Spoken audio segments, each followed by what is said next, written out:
Welcome to At Home with Debbie Rule, where you can freely ask questions, share stories, and learn more about how to have a happy home, family, and healthy relationships.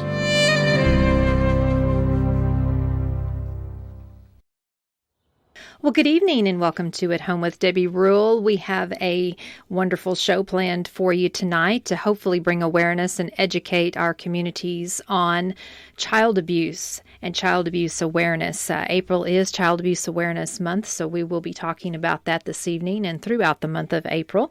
But if you would like to have input on tonight's program and you haven't already written in, you can text us at 325-428-6145. And if you're listening tonight and you would like to interact with our Facebook page, just go to At Home with Debbie Rule Facebook.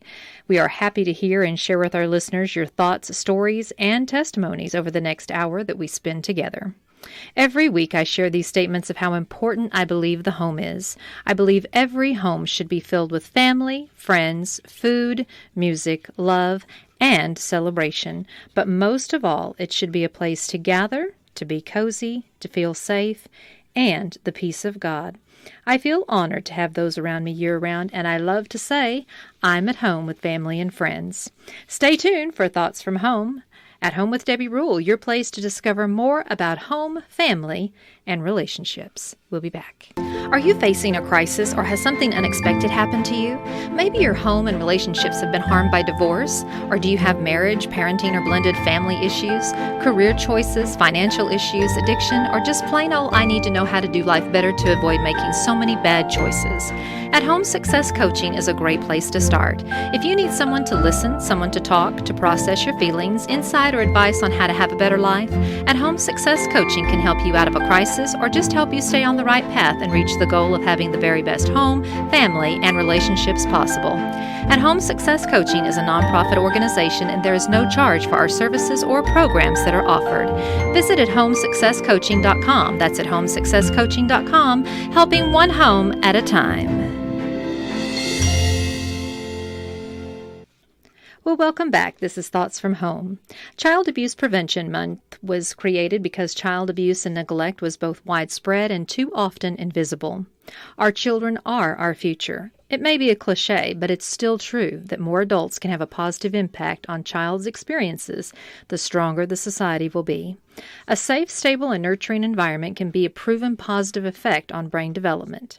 Research shows that children who suffer from prolonged stress of abuse and neglect tend to struggle in their behavioral, physical, and cognitive abilities.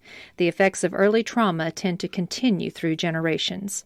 In contrast, experiencing support in early childhood can prevent to even reverse the damaging effects of early life stresses with lifelong benefits for a young person's learning, behavior, and health.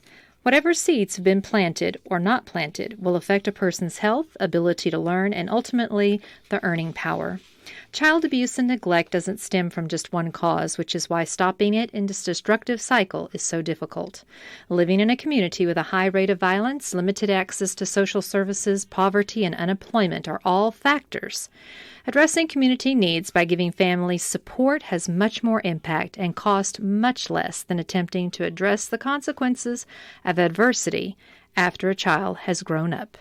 This has been Thoughts from Home. And joining me tonight on the program is my wonderful husband, Rudy Rule. Good evening, Rudy. Hi, Debbie. It's great to be with you tonight on the program. Well, it's always a good Sunday night. Tonight is a night that we're talking about child abuse, and April is Child Abuse Awareness Month. And we're going to be talking about a specific topic tonight. As a matter of fact, I have some just teachings on this topic tonight that's coming from the CDC. And so I hope you enjoy that tonight. I thought instead of me trying to go through all of this, it would be better for you to just hear it firsthand. But it's ACE Overcomers, or ACE, which is Adverse Childhood Experiences, is what we'll be talking about tonight. And as a person that just went through all of this training and got certified in that, I just find it so interesting that we can link a lot of adult behaviors that are negative and issues that we have as adults back to our childhood experiences. So it just made a huge impact on me that even more so do we need to care for our children when they're smaller and growing up, because it does really affect their future. And it's sad to say, but I resisted some of the things you were sharing with me. I always just had the old guy attitude of, hey, life is hard. You need to raise children to be tough. But the things that you brought to my attention just wowed me. And I am still learning, and I've actually changed how I interact with our grandchildren based on what you have shared with me. And it is amazing the effect of my changing my approach on how those kids act. And I'm just blown away by it. These are things that are proven. This is research that's studied the brain, and we've seen what happens to children that are affected by abuse. And a lot of times we think abuse is just has to be horrific acts of physical abuse or sexual abuse. But, a child that is experiencing any type of emotional, verbal, physical, or sexual abuse, or any type of neglect, or any type of household dysfunction is going to have some adverse childhood experiences. And so that's kind of like putting everybody in the box. I think we've all had to some degree something in our childhood that might have brought a little trauma to us, some more than others. And so we have to learn how to deal with those issues. And as we mature and as we become adults, a lot of times we have to learn how to be better partners. We have to be better parents. We have to be better friends. We need to learn about relationships. And a lot of things and a lot of hang-ups that we have are from our childhood. And so it's just good for parents to understand that even when you don't think you're doing any harm, sometimes you could be. And then again, there are those situations where there is a tremendous amount of emotional, physical, verbal, and sexual abuse, and also neglect, and a lot of household dysfunction that children are being raised in. But the good news is there's hope. There is hope for those families. There is training. There are places that they can go to get the resources that they need. They do not have to stay in the situation that they're in. You can become better. And so if your child doesn't motivate you to become better, I don't know what will, because that was a motivation for us to be better parents, was, just having that child and saying, well, now what do I do next? And wanting to learn to be the very best parent I could be. We had a goal to be good parents, and we studied and put a lot of what we learned into practice. And it was surprising to me to be a grandfather now and thinking, well, I've been through this before, to learn and to continue learning. And we all know bad stuff is bad and you shouldn't do it.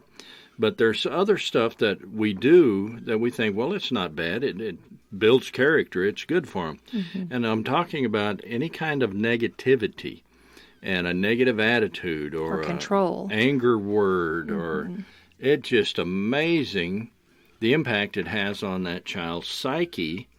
And some of you are same as me. You're out there going, well, they need to be tough. They don't need to be tough from you. And if you're the person that they look to and love, and you're the protector, and you're the nurturer, then that negativity from you just hits so deep and so hard, and the pain and the effect is unbelievable. Yes. And we're going to continue to talk about this through the month of April. Next week, we're going to talk about sexual assault, because April is Sexual Assault Awareness Month. And so we'll be bringing some information about that. The Haven Family Shelter has an event that they're going to be doing on April 12th. So we'll be talking about sexual assault awareness next week, but then we'll come back again and talk a little bit more about child abuse awareness. So tonight, I hope you enjoy all of the information as we introduce this topic called ACE, Adverse Childhood Experiences, how it affects your household, how it affects your children, and what we can do to make our communities a better place by bringing awareness to child abuse, and also just learning how to make life better in our own homes and the homes that are around us. So stay with us. We've got a lot coming up tonight with information on ACE, Adverse Childhood Experiences. Hi, this is my neighborhood. I grew up in this building. This is a great community now, but it's had its share of problems. When I was a kid, our community had high unemployment, a lack of resources for families, and lots of kids hanging out with no adult supervision. You might have heard about Adverse Childhood Experiences, or ACEs. ACEs are traumatic events in childhood, like abuse and neglect, that can increase risk for future problems. But they don't have to. The good news is that ACEs and their consequences can be prevented. Take me, for example. I was at risk for ACEs, and despite all the things that put me at risk, some pretty incredible people helped make sure that I wouldn't become another statistic. Come on, I'll show you around. That's Jackson. He's a cool kid. His dad left when he was 2, and his mom works 2 jobs. I hang out with him every Thursday night and help him with his homework. Sometimes we grab ice cream. It's fun. Plus, he has another adult role model to learn from and trust.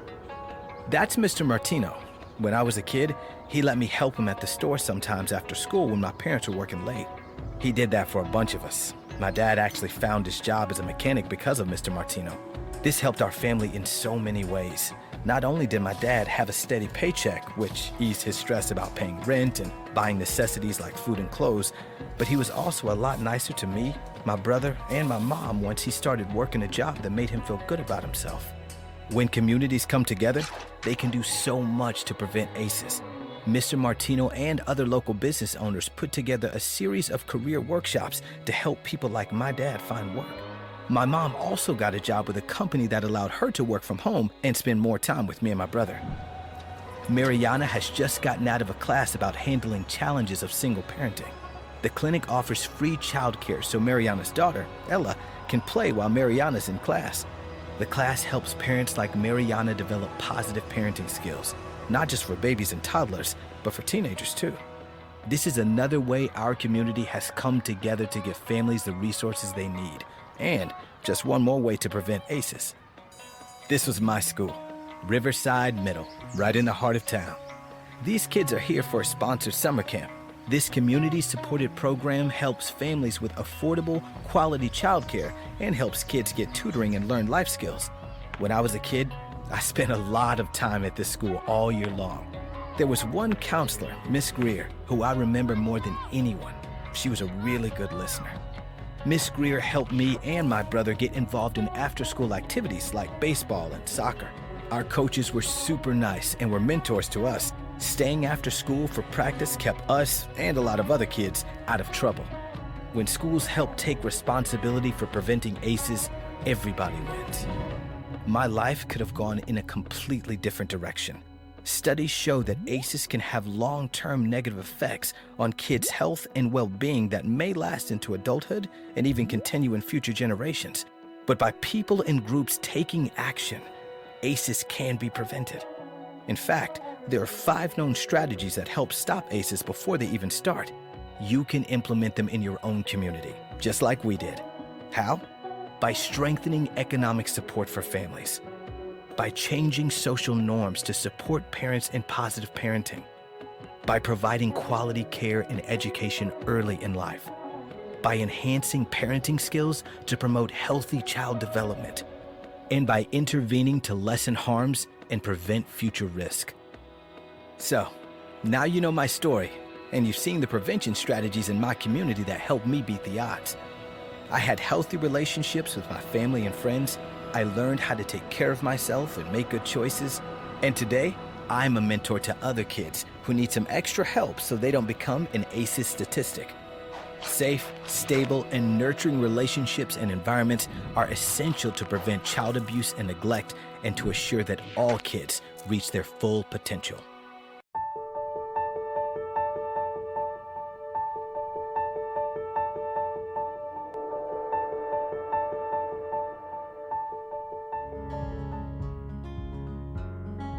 Hi, I'm Eddie.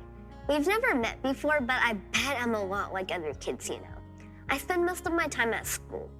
Right now, I'm trying to learn multiplication. It's really hard. But I get to school early, and I stay late because my mom works long hours, so I have lots of time to practice my multiplication tables. Kids tease me because I'm at school so much, but I don't really mind being there. You see, a couple of years ago, my mom was really sick, and she wasn't even able to take me to school. She wasn't even able to make food for me. I actually had to go live with my aunt for a while. Luckily, my mom got some help, and I got to go home. And now things are getting better every day. My mom's health is under control, and a social worker connected her to a parenting class that she really likes. I can tell that my mom's a lot happier these days, and we get along much better. And my aunt stops by on the weekends to help me with my homework. I even won a math competition last week. Negative things sometimes happen to kids, and if we don't have support, these experiences can hurt our health, happiness, and well-being throughout our lives. I'm talking about things like child abuse and neglect, and other challenges in our homes and communities. These are called adverse childhood experiences, or ACEs for short. Whatever role you play, caring adults like you have the power to stop ACEs before they happen, and to help people overcome ACEs they've experienced. People often use different phrases to describe adverse childhood experiences. These include child abuse and neglect, child maltreatment, childhood trauma, early adversity, adverse childhood events, and even toxic stress. But we'll use the terms adverse childhood experiences and ACEs. Like I mentioned earlier, although ACEs occur in childhood, they can affect a person's health and well-being long into adulthood. ACEs can lead to an increased risk for poor physical and mental health, low academic achievement, limited workforce productivity, and risky health behaviors. They can even affect future generations, since kids are more likely to experience ACEs and other challenges if their parents also experience ACEs. Some kids are at greater risk for ACEs, but kids from all backgrounds can experience them. And while none of us kids are immune, there are ways to prevent ACEs and the harmful things they can cause. In my case, my school counselor realized I'd been missing a lot of school. It took me a while to open up to Mr. Jeffries, but once I knew I could trust him, he connected me and my mom to the support and services we both really needed. Like Mr. Jeffries and the other people who helped my family, adults like you can play a big role in making sure that all kids have the chance to reach our full potential. On behalf of kids everywhere, I wanted to thank you for taking the time to learn more about this issue and how you can help. Our brains develop and change throughout life, enabling us to learn and do new things and to adapt at every age. But childhood, and early childhood in particular, is the most sensitive and critical period for brain development. As a child interacts with the world, their experiences, both positive and negative, stimulate the brain, causing it to form neural pathways that lay the foundation for lifelong cognitive and behavioral functioning. I like to think of brain development as the brain is like the site of a town, so you can lay out road work. You're laying down roads, according to, in the brain's case, according to experiences. So you have an experience and your brain lays down a path. And the more you have that experience, the bigger the path is going to get and the stronger, and then it's paved and it becomes a real road and a highway. And you're laying out the grid work of the town according to your experiences. And that's very much like the brain development. The more you have experiences, the stronger those electrical circuits are going to be. And that's going to shape the way you think and act and view the world. Safe, stable, nurturing relationships and environments provide the context for healthy brain development when children have ample opportunities to learn and explore. In this setting, children acquire a range of experiences that stimulate different parts of the brain, allowing for healthy, balanced development. Some degree of adversity and stress is a normal and essential part of human development that can help children learn how to react to future challenges.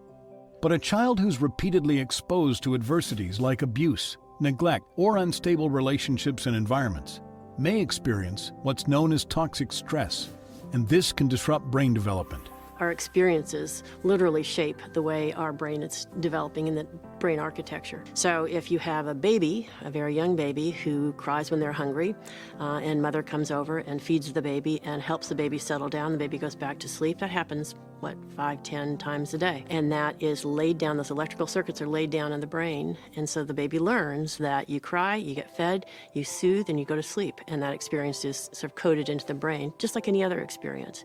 So good experiences help the brain develop in a certain way. And if you have adverse experiences, that same baby cries and cries and cries, and the parents are addicted to opiate drugs, let's say, and they ignore the baby. The baby's left alone for 10 hours in the dark. That baby's brain is still developing, but it's developing in a different way.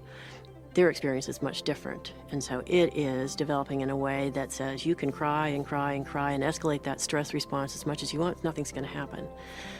And the interpretation of that is not only is the brain realizing that they're not going to get soothed, but the child learns, and this is laid down in the brain, the child learns that the world is an unsafe place, that they are insignificant. There's no one out there to help them. And that is all laid down in the brain as well. There are different forms of stress that any individual is exposed to. There's positive stress that oftentimes is very short term, but it's something that everybody experiences. So even if you said, waking up in the morning, going to work, going to school, that's one form of stress, very short term, but something your body has to adjust to. You can have very neutral forms of stress that are a little bit longer term, but things in which there are resources and support that help you adapt to it, whereas there's other kinds of things that are more long-term kinds of negative stress, and that's where toxic stress really fits into. Things in which person doesn't have, or an individual does not have, the kind of resources and support to try to deal with it, and it has a negative effect in the long-term consequences on that particular individual. So it's toxic in the sense of the body responds to that stress. One of the things that is produced is a hormone called cortisol, and that constant production of cortisol has a negative effect on brain development, on neurological development, and on other kinds of organs and tissues in the body. When we experience stress or encounter a threat, the brain triggers the body to produce hormones that activate a stress response, or what's often referred to as the fight or flight response. In a moment of crisis, this response is necessary and potentially life-saving. But stress can become toxic when the stress response system is activated frequently or for prolonged periods of time. If a child is constantly afraid, her body and brain will remain on high alert, preparing her to react should a threat return. Her body will continually produce stress hormones, and the stress response system will remain activated in her brain, drawing energy away from other neural pathways in need of development or maintenance. In a child experiencing toxic stress, parts of the brain that might be weakened are those regulating complex functions like emotional self-regulation, social interactions, and abstract thinking. This may have consequences throughout life and can result in social, behavioral, and cognitive challenges. Toxic stress implies a certain level of adversity, and that often occurs early in life within childhood. So children who have experienced adverse childhood experiences have been found through very diligent research to be at increased risk for a number of long-term problems when they reach adolescence and adulthood. And these problems really span multiple domains. They can be behavioral problems, emotional problems, and physical problems. So if you think about it, children who have had early adversity are at higher risk, much higher risk for major depression and suicidality, for anger management problems, for delinquency and high-risk behavior, for dropping out of school, for teen pregnancy, for runaway behavior, for adult criminality, and for liver disease and lung disease and heart disease, among other things. So it has a profound long-term impact, potentially. And yet, the brain is capable of healing and changing. Effective treatments can help those affected by early adversity and give them a chance to heal from traumas and learn new ways to interpret and react to stressors and other stimuli. Fortified by this information, we can shift the conversation away from one that blames and punishes people for inappropriate reactions and behaviors that developed in childhood due to adversity and trauma. Instead, We can champion the need for expanded services and opportunities that help people overcome early adversity. And we can focus on ways to prevent abuse, neglect, and other challenges before they occur.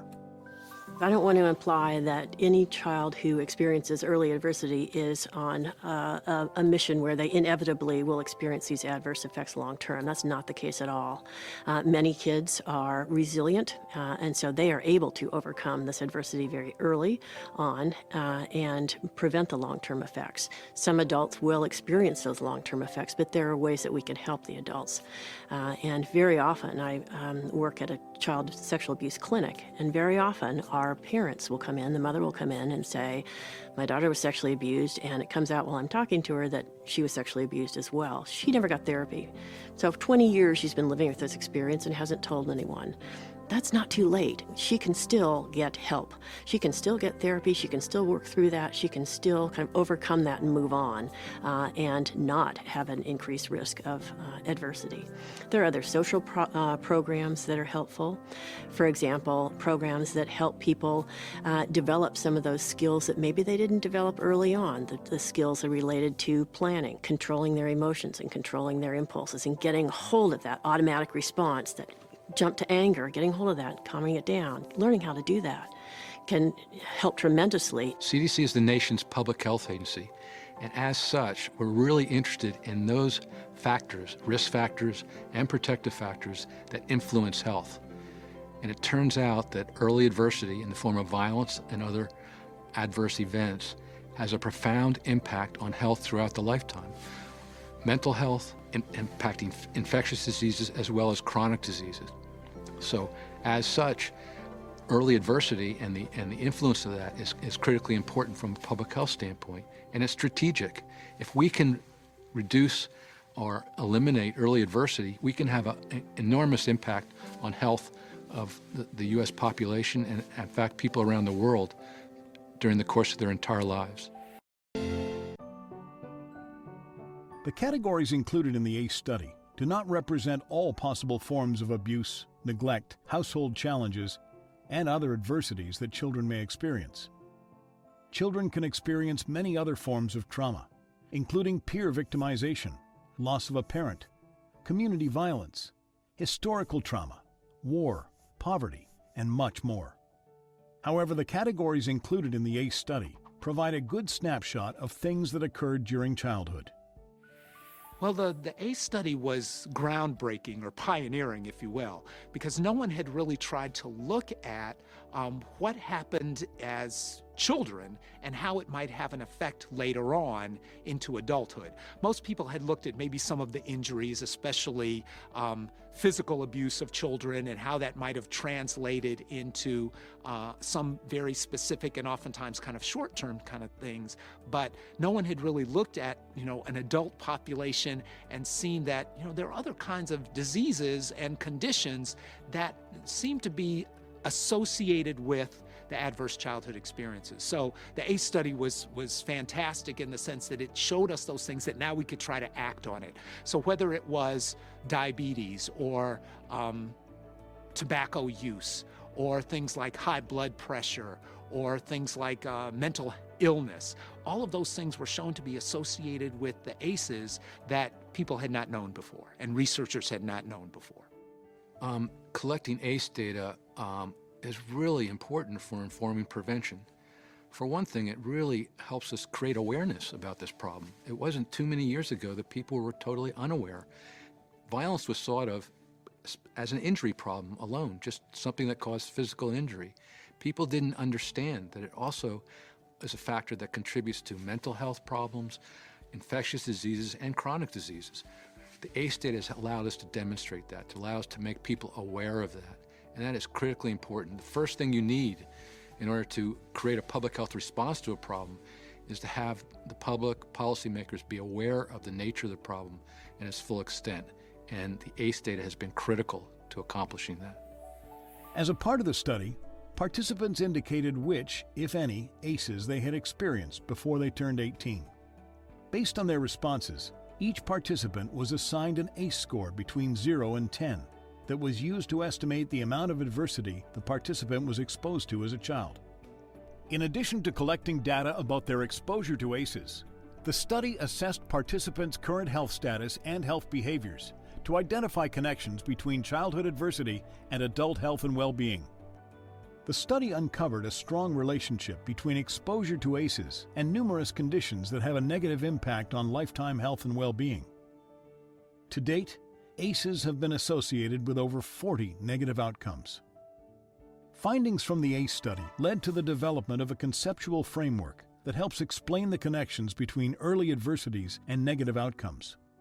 As depicted in the ACE pyramid, early adversities can lead to disrupted neurodevelopment, social, emotional, and cognitive impairment, and the adoption of high-risk behaviors that can lead to an increased risk for disease, disability, social problems, and ultimately, early death. While an ACE score provides information about a person's exposure to early adversity, it does have its limitations. The ACE score was developed as a research tool, not as a diagnostic tool. It was designed as a means to collect data about exposure to ACEs. ACE scores do not account for the severity or frequency of adversities, nor do they account for age of onset or a person's relationship to the perpetrator. Despite these limitations, the study provided a model for data collection about ACEs and demonstrated the value of these data. Many states now collect ACE data through the Behavioral Risk Factor Surveillance System, BRFSS, an annual state-based telephone survey that gathers information from adults in the U.S. regarding their health conditions and behaviors. These continued data collection efforts provide ongoing and updated information about ACEs that inform prevention and treatment initiatives. I think it's important for us to take data and put it into practice, if you will. And so how can data help us in regards to ACEs is not only knowing the extent of the problem and some of the patterns of the problem, but then also making sure that we get that information to those that are the decision makers, those that are funding programs, those who are actually administering programs, so that they can take that information and actually put it into practice. I think that's the primary reason that we want to collect that information, is so we can get it to the people who need to know so that they can make the right decisions. Another thing is actually taking that information and getting it into the hands of prevention program administrators and practitioners, so that now that they know this information, they can be able to focus their programs on particular populations that might be at risk. So we're taking the ACEs, trying to expand where it's being used, and then not only expanding where it's being used, but also expanding how it's being used, so that the right kind of people can make decisions about how to focus on population. The ACE data is used in increasingly more ways today. First of all, in public health, we use it to show the proportion of populations that are exposed to these adversities and these risk factors. And that's very important for us to identify high-risk populations and to target intervention strategies, prevention strategies. Adverse childhood experiences are incredibly common. 1 out of 7 children in the United States experiences child abuse and neglect. Over 35 million children in the United States each year are exposed to some form of violence, some form of adversity. So these experiences are more common than we're willing to admit. That's one reason why it's so important to be concerned about these exposures. It's very common. Not to say that every adverse experience is going to lead to a health problem, but when you have that type of exposure in a population where almost half your children in each year are exposed to some form of adversity, and you understand that those adversities lead to mental health and physical health problems, it really raises a red flag of concern. The ACEs are, fairly widespread in terms of looking at some of the data, especially when we've looked at, some of the population data. One of the ways that we've tried to quantify ACEs is there are several different questions that ask about those adverse childhood experiences. From things like a parent being incarcerated, a parent having mental illness, a child being exposed, or actually they're adults, but when they were children, being exposed to physical abuse or sexual abuse. And so of those range of questions, one of the things is we've tried to measure is how many people were exposed to 0 ACEs, how many were exposed to 1, 2, 3, 4, 5, 6, all the way on up. And so we find that, there's probably around 40% of the population that probably had 0. And there's a good proportion of the population, a little bit over 12%. So probably about 1 in 8 that have been exposed to several of the ACEs. So, 1 in 8 adults that have been exposed to the ACEs, in which we believe there are health consequences for that, is a pretty big population that we need to try to be addressing and try to do something for. In the absence of protective factors, exposure to childhood adversity can increase individual risk for future violence, unhealthy and unsafe behaviors, and poor overall health and wellness. While these potential outcomes exist at an individual level, they can create a cycle that's difficult to break. Children have an increased risk of exposure to ACEs when their parents or caregivers have a history of ACEs. And if the cycle repeats, ACEs and their consequences can echo across generations. Take Paul, for example. Paul's parents had difficult childhoods. They didn't have good role models growing up, nor did they have community support when Paul was born. Paul's dad had a hard time finding work, and his parents were constantly fighting. They struggled to provide for their family on less than adequate wages, and they had limited access to resources like childcare and tax credits that could have reduced the stress level in Paul's household. As a result of these factors, Paul experienced ACEs as a young boy. There was a good chance that these experiences could have had long-term consequences for Paul and even for his kids and grandkids down the line. Paul could have dropped out of high school and struggled to find steady jobs like his dad. He might have developed chronic anxiety like his mom. He could have lived in poverty throughout his life. If these things happened, Paul's children would have been at high risk for ACEs, and the cycle might have continued. But this didn't happen. Paul found mentors and friends at the local community center where Paul's dad enrolled in a free job training program. A local hospital partnered with Paul's school to conduct health fairs for the community, and Paul's parents were linked to counseling services that helped them develop healthier ways to cope with stress, communicate with each other, and practice positive parenting. Furthermore, Paul's family and his entire community benefited from programs and policies such as nutrition assistance, public transportation, tax credits, livable wage policies, and public awareness campaigns designed to support families and shift social norms. All of these things helped Paul thrive. Sure, he had ups and downs throughout his life, but numerous factors protected Paul from the effects of adversities he experienced as a child. His family and community gave Paul a sturdy foundation that enabled him to grow into a healthy, happy adult and a supportive father and grandfather. The intergenerational cycle that ACEs can create stopped at Paul. When we consider the number of people affected by ACEs, the range of negative outcomes they can lead to, and the potential to intervene, the case for prevention is clear.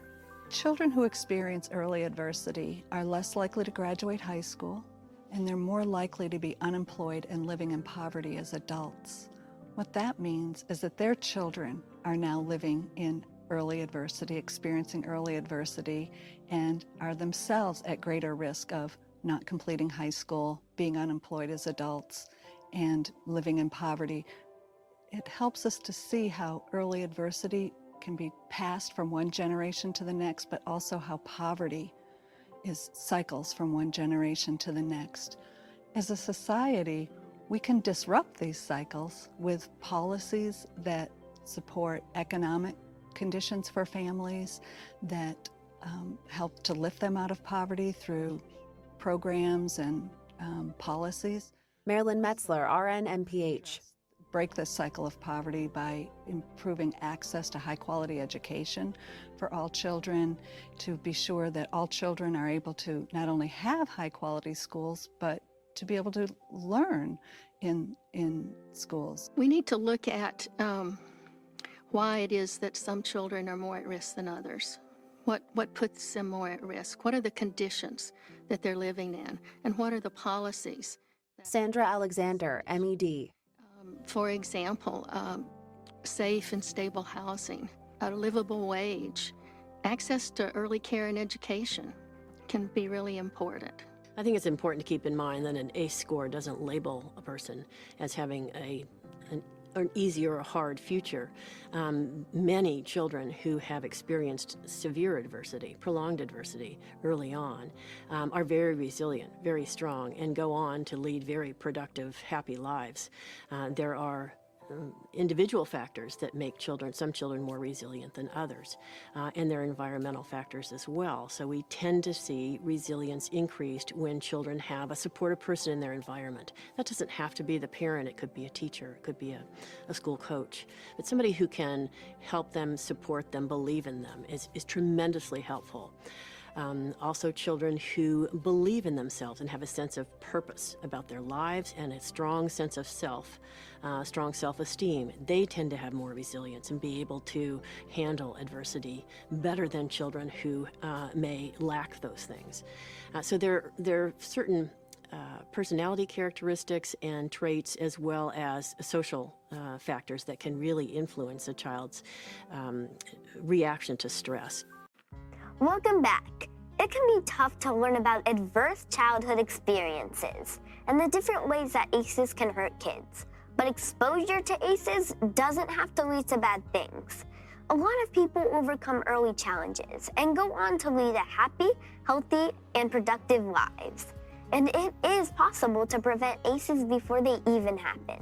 Public health approach to preventing ACEs and ways to protect kids like me from experiencing hard things. I'm so glad that people like you are committed to preventing ACEs. We all deserve to reach our full health and life potential. And with the right support, we stand a pretty good chance.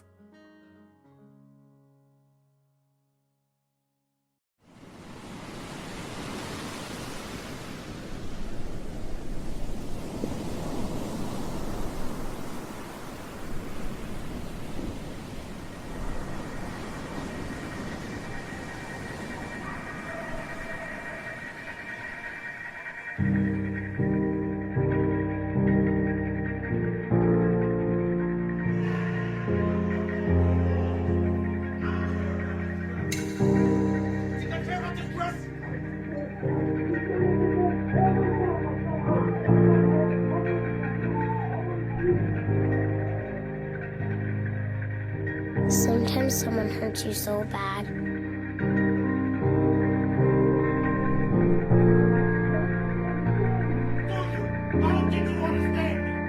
It stops hurting at all.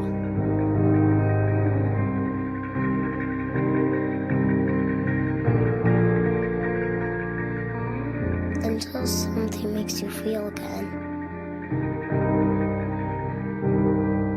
And then it all comes back.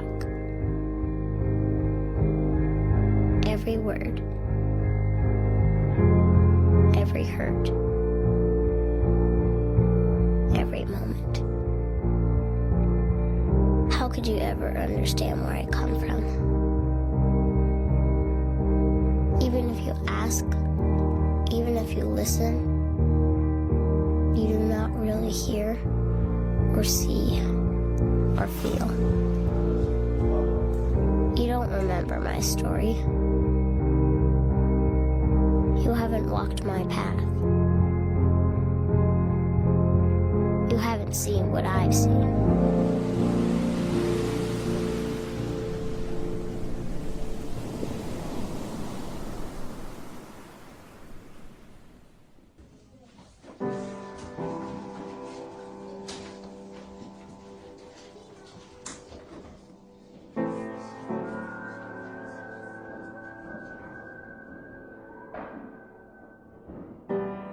My past defines me. This is who I am.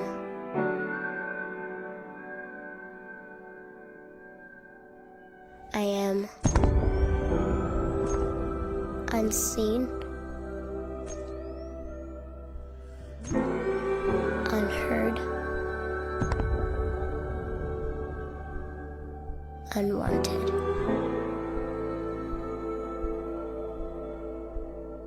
That is what I am, if even I am anything.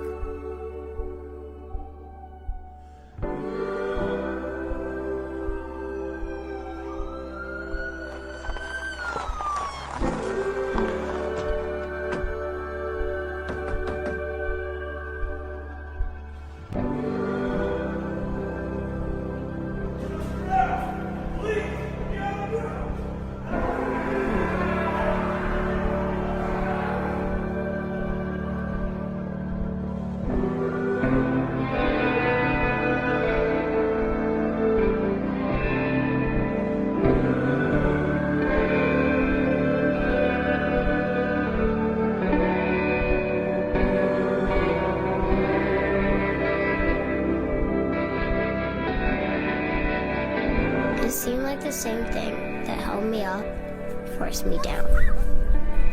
And the world turned upside down, and order disappeared.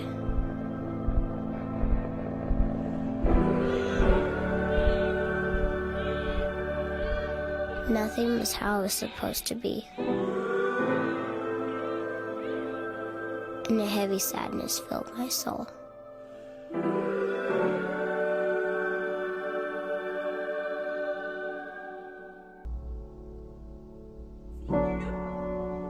Deeper and deeper I fell within myself.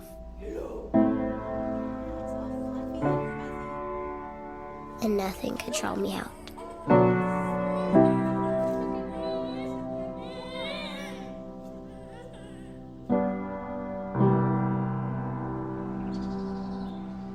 Trapped in the misery of my life.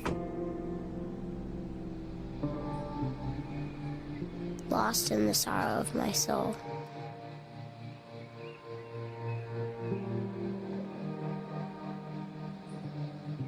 Unable to see the light.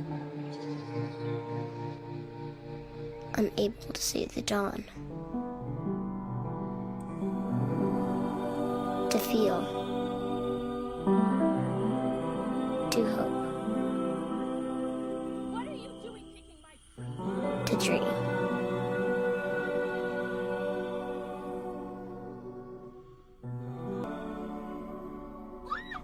And I found the darkest days of my life kept coming.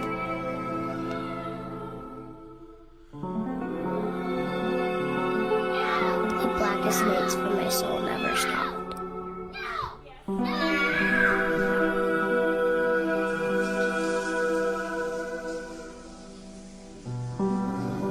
It seemed like it was always nighttime and nightmares, and never morning. And maybe you wonder why, but mostly you try not to think about it, and try to get by, and try to survive. And all the other stuff seems so much like nothing, compared to just wanting the most important things back again. Like wishing you could see your mama's smile again, and hear her sing that one favorite song that always calmed you down when things were all messed up. Or if you couldn't have her back, at least get to take care of your baby brother. 'Cause you know he needs you, and he's gonna be so scared all alone. And who's gonna hold his hand and whisper it'll be all right to him? And who will whisper it to me?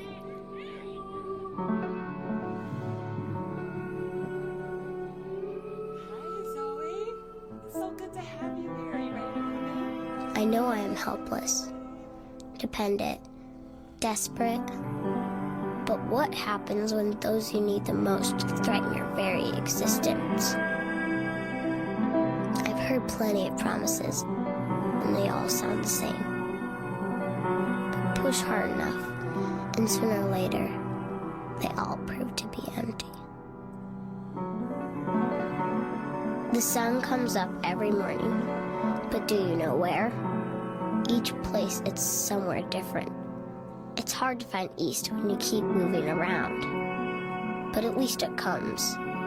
It always comes. I've come to depend on that.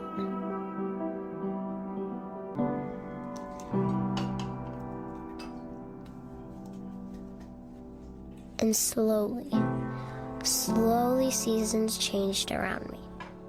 And it seemed, this time, that maybe the world would not be pulled out from under me again. Feet safe, roots starting to grow, little buds of hope forming, slowly attempting to trust this new life. Hey, come on over. Let me show you what I got for you. Got you a gift.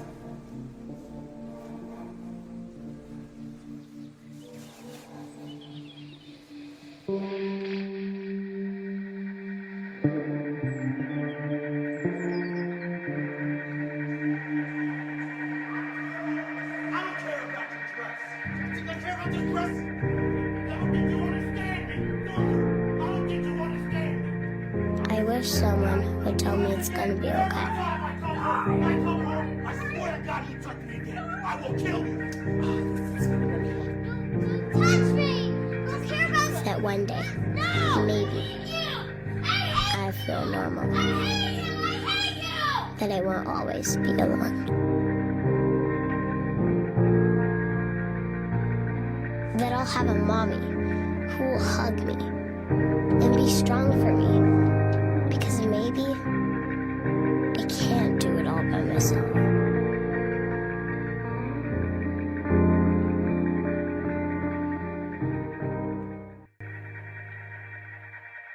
This, my past, my history, my story, is not my fault. It's not because of me. And doesn't have to be what defines my future.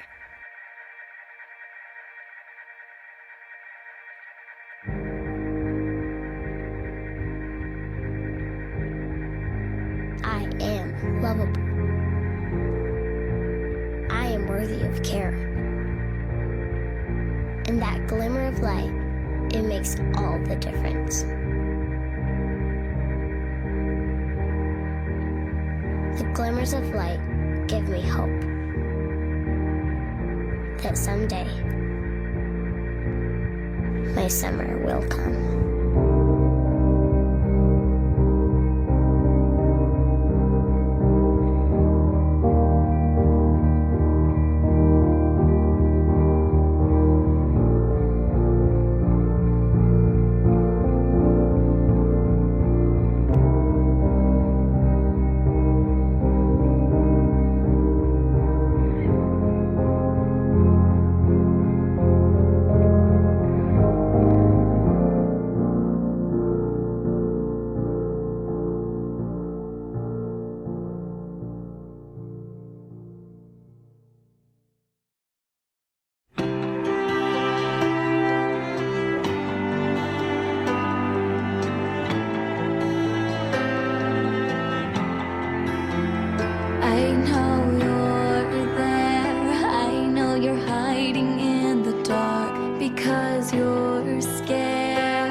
You try to tell the one you love, but they won't believe. The cross you bear, the mask you wear, the hurt that makes you cry yourself to sleep. Wait, will someone say it shouldn't hurt, it shouldn't hurt, it shouldn't hurt to be a child. Please hear my word, it shouldn't hurt, it shouldn't hurt to be a child.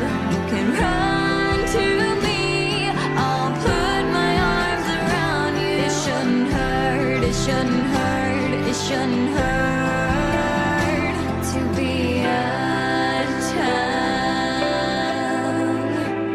We hear your prayers, we know you're crying in the dark, but someone cares.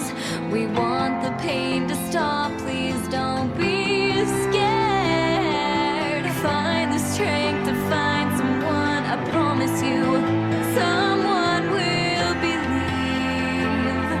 The cross you bear, the mask you wear, the hurt that makes you cry yourself to sleep. Somebody will see. It shouldn't hurt, it shouldn't hurt, it shouldn't hurt to be a child. Please hear my word. It shouldn't hurt, it shouldn't hurt to be a child. You can run to me, I'll put my arms around you. It shouldn't hurt, it shouldn't hurt, it shouldn't hurt to be a child. My darling child, will put our arms around you. We'll keep you safe, your wounds will heal, your pain will fade. A beautiful tomorrow is at your feet. You have to find the strength. It shouldn't hurt, it shouldn't hurt, It shouldn't hurt to be a child. Please hear my words. It shouldn't hurt. It shouldn't hurt to be a child. You can run to me.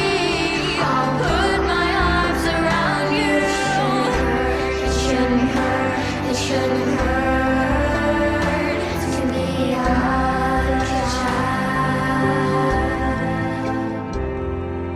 To be a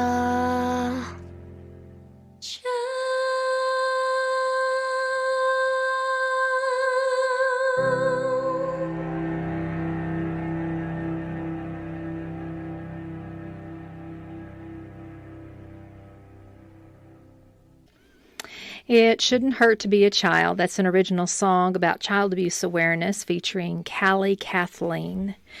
Well, we hope that you'll stay with us the rest of the month as we continue talking about child abuse awareness. Again, next week we'll be talking about sexual assault awareness and the Havens event that'll be coming up on the April the 12th.